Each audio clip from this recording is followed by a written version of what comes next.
podcast edisi spesial pada hari ini, yaitu dengan mengangkat tema menarik, yaitu menyelami pengalaman dan makna Duta CBP Rupiah Politeknik Negeri Balikpapan.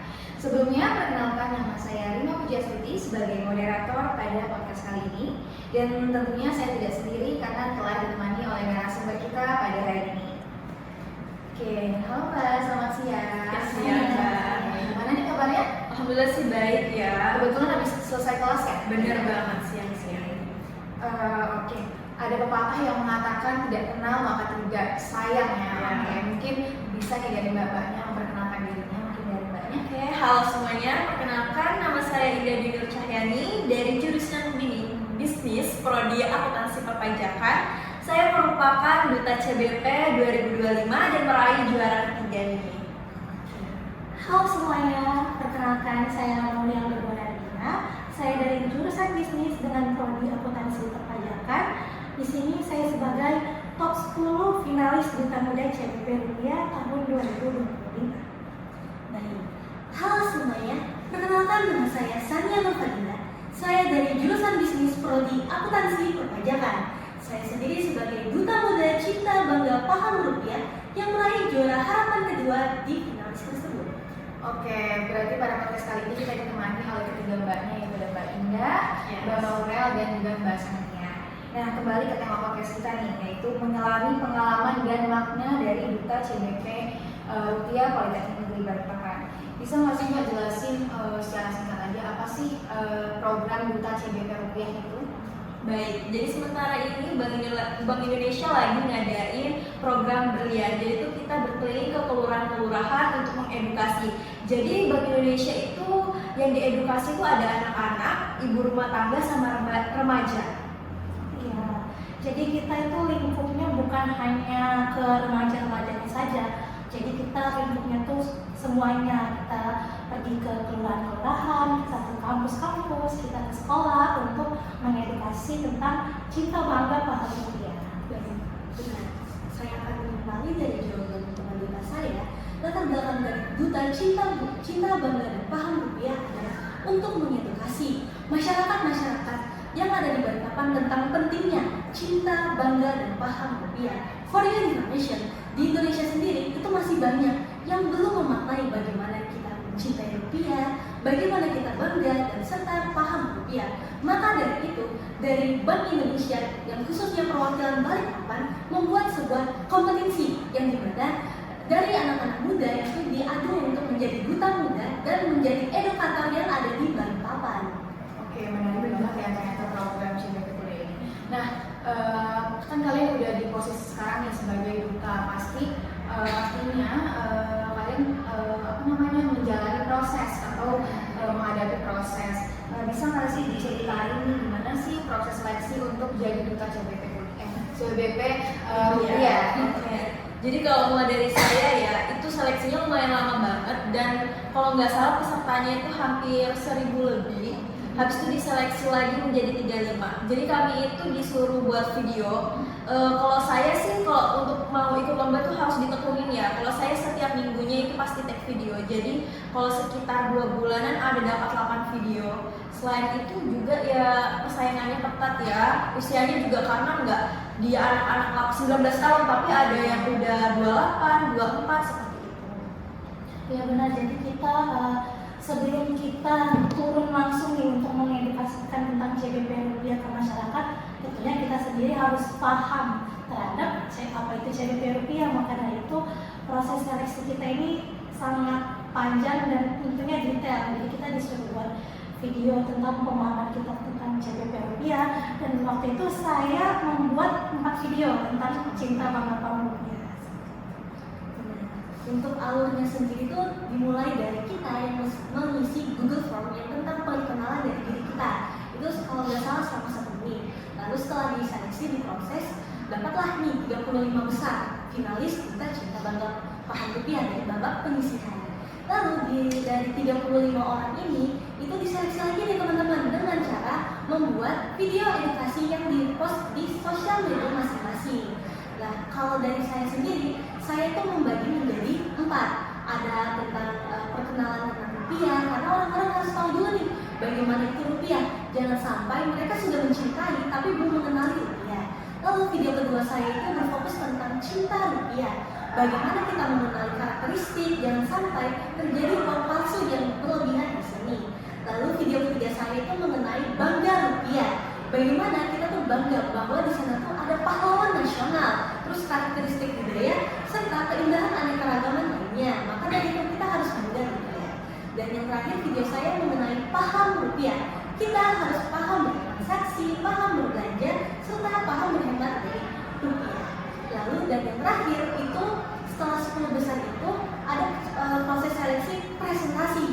Nah dari situlah proses sangat menegangkan. Iya, benar banget. Itu sempat ke pressure dari diri saya karena lawan-lawan kita tuh bukan orang-orang yang biasa, tapi luar biasa seperti itu. Oke, dari cerita yang saya dengar nih dari Mbak Indah, Mbak Maurel sama Mbak Sania, jadi lumayan cepat banget ya, terus juga banyak banget proses seleksinya.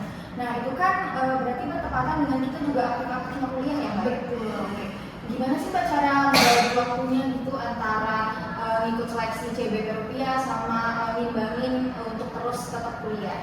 Oke, kalau mulai dari saya nih ya, kalau saya itu lebih ke hari weekend. Oke, dari tadi saya dengar cerita dari Mbak Indah, Mbak Maurel sama Mbak Sania, itu kan proses seleksi dari Duta CBP itu lumayan ketat ya. Terus kayaknya sibuk banget gitu karena banyak proses seleksinya. Mungkin bisa nggak sih Mbak maksudnya diceritain gimana sih cara membagi waktunya, kan pastinya bertepatan dengan kita kuliah juga kan rutinnya, mungkin itu aja sih. Kalau dari saya pribadi ya, karena kan ini dari Senin sampai Jumat itu kita kampus, jadi saya ambil buat take video itu di hari weekend atau tanggal-tanggal merah. Tapi kalau bener-bener kayak padat banget nih sampai Sabtu Minggu itu full, biasanya kan kampus tuh kayak ada sampai setengah 12. Nah saya ambil di jeda-jeda seperti itu sih Kak. Berarti memanfaatkan waktu yang ada yang Benar banget. Kalau Mbak Maurel gimana? Kalau aku sendiri sih awalnya aku mengschedulkan dulu nih. Jadi aku cari-cari materi yang akan aku buat video terlebih dahulu. Terus aku atur aja nih tanggal-tanggal yang kosong, misalnya sama kayak seperti Mbak Indah tadi, hari weekend. Terus kalau misalkan ada kelas kosong atau enggak hari-hari kosong itu, hari-hari libur, hari-hari raya. Nah itu aku bikinkan schedule-nya sendiri. Kalau untuk Mbak Sani gimana? Baik, kalau dari saya itu sempat pressure banget sih, dimana kegiatan saya itu bukan selain kampus itu tuh juga ada organisasi, jadi manage waktuku tuh sangat berantakan. Tapi apalagi di satu sisi saya tuh juga harus memahami makna dari CBP Rupiah sebelum saya bikin video. Percuma dong kita bikin video edukasi, tapi dari kita sendiri tuh belum memahami. Lalu adapun cara dari saya yang pertama tuh harus bisa percaya diri dulu. Lalu yang kedua itu tuh harus bisa yakin kalau kita nih bisa membuat video edukator tersebut dan bisa membagi waktu kita untuk Duta itu sendiri. Karena tujuan Duta ini sangat mulia teman-teman. Kita itu mengedukasi dan memberikan pemahaman ke masyarakat. Karena dari niat saya sudah seperti itu, maka selama proses itu sangat Evan banget sih, ya. sangat membantu banget. Karena niat dari awal saya itu udah seperti itu. Oke, berarti kuncinya itu harus memanfaatkan waktu yang ada. Terus tadi dari Mbak Maurel harus men-schedule gitu ya. Jadi kayak kita bikin planning, nanti apa sih yang mau kita buat di hari-hari yang sudah ditentuin. Oke, mungkin berarti kalian ini hitungannya udah berapa lama sih menjabat sebagai Duta CBP Rupiah? Terhitung sampai sekarang. Oke, untuk sementara ini udah hampir mau jalan 1 tahun ya. Udah mau 1 tahun Setengah tahun. Setengah tahun. Nah itu pasti udah banyak dong program-program yang dijalanin. Terus Bener, kayak udah jadi kegiatan-kegiatan Seru dari banget dong. Oke, mungkin ada nggak sih pengalaman yang paling berkesan gitu untuk Mbak Indah, Mbak Maurel, sama Mbak Sania? Bisa diceritakan ya untuk teman-teman? Jujur nih ya, untuk pengalaman pertama kali presentasi itu sama Maurel di ITK, dimana tuh mahasiswanya itu kurang lebih 2000 mahasiswa, dan bener itu waktunya kayak padat karena maksudnya namanya PKKMB ya, biasanya pengisi materi sebelumnya lebih lambat gitu, jadi diundur ternyata dipercepat lagi, dan akhirnya kami Kita Iya. pokoknya kita di situ benar-benar mutar otak, kita benar-benar jangan panik, kita Iya. harus santai. Kita adain games ya waktu itu. Iya, kita ngadain games quiz kebenaran banget anak-anak di ITK itu aktif banget sih mereka untuk mengenai paham CBP rupiah, dan kebenaran seru juga sih. Iya.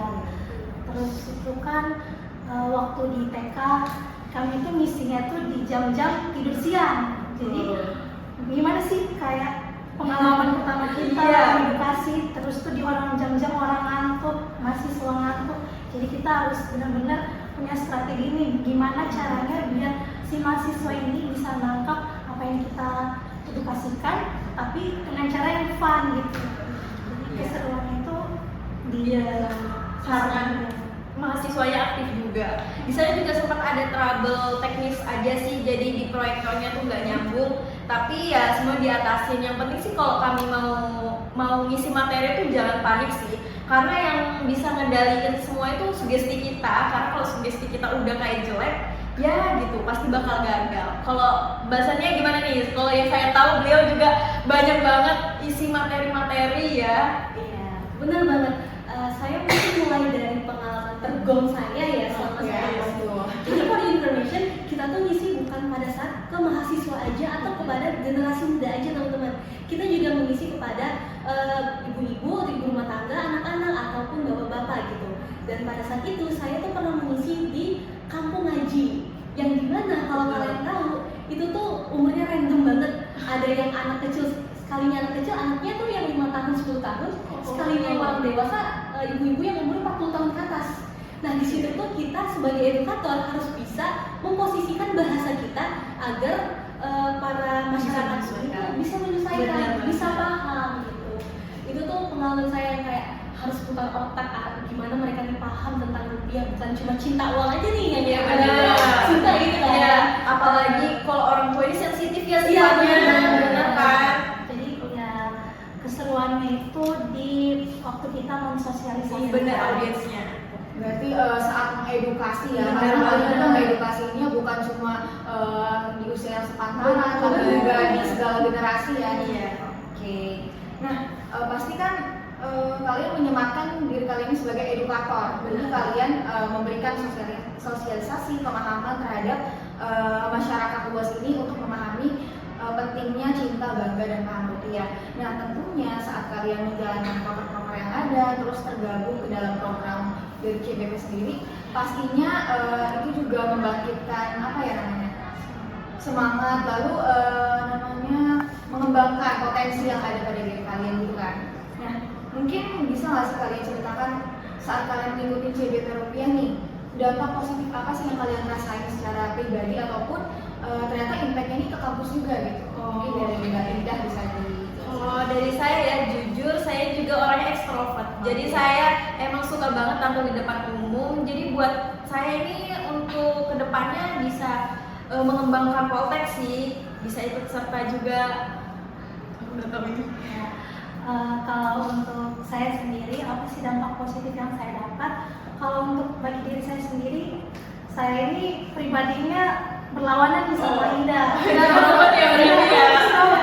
Bukan introvert banget sih, lebih ke malu dan kurang pede. Jadi waktu mengikuti jadi duta muda CBP ini, saya dapat mengembangkan skill-skill yang tersembunyi. Misalnya saya lebih tampil berani, tampil pede, lalu juga bisa mendapat banyak relasi yang tentunya nggak hanya dari lingkungan kampus saja. Kalau untuk manfaat positif bagi kampusnya tersendiri sih, tentunya kita bawa nama baik kampus ya, di Balikpapan. Jadi orang-orangnya bisa tahu kita ini mahasiswa dari Balikpapan. Itu menurut Mbak Laurel dan Mbak Indah ya. Kalau dari saya, untuk diri saya sendiri itu sangat besar teman-teman. Kalau kalian tahu, saya itu sesimpel Bank Indonesia aja tuh nggak tahu awal-awal saya Benar. Saya tuh kayak Bank Indonesia nih apa sih bedanya Bank Indonesia dengan bank biasa gitu. Nah dari situ saya tuh menambah pengalaman dan pengetahuan dari situ. Lalu di situ juga saya belajar bagaimana ngomong ke banyak orang, terus bagaimana bersosialisasi, serta memahami bagaimana karakter dari audiens seperti itu. Apalagi tantangan kita tuh masih banyak uang-uang robek, uang-uang yang rusak, yang tidak nggak layak. layak. Iya, Yang dan tidak tidak layak. layak. Ya, terus tuh bonusnya itu ya, bonusnya nih teman. Ada benefit Ada lainnya. benefitnya. Apa tuh kira-kira tuh?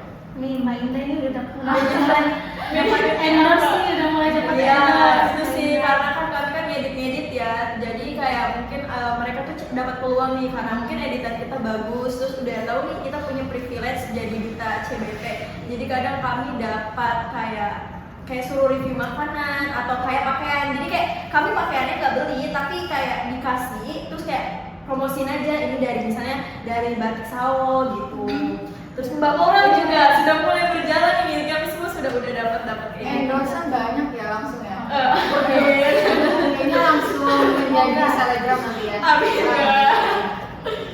Lalu terakhir untuk dampak untuk kampus itu juga yang seperti tadi sudah Mbak Indah bilang, untuk menaikkan citra kampus dan juga mengurangi dan meminimalisir uang robek ataupun uang palsu yang ada di lingkungan kampus. Karena lingkungan kampus itu adalah lingkungan paling rentan ataupun garda terdepan yang ada di masyarakat.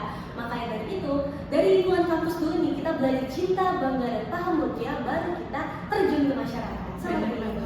Oke, jujur saya terkesan banget sih karena yang kita tahu ya di kampus kita ini sebenarnya juga banyak banget UKM ataupun kayak apa namanya himpunan-himpunan, dan kalian itu dengan PD-nya juga berani ngambil kegiatan di luar kampus dengan kegiatan yang sangat padat. Kalau boleh tahu mungkin dari Mbak Indah, Mbak Maura sama Mbak Sania, kalau di kampus tuh masuk ke UKM apa sih atau kayak himpunan apa? Oke, kalau saya di kampus sebelumnya saya ikut UKM badminton. Oh, badminton. Iya, selebihnya itu sih saya cenderung ke organisasi di luar. Ada relawan pajak juga gitu.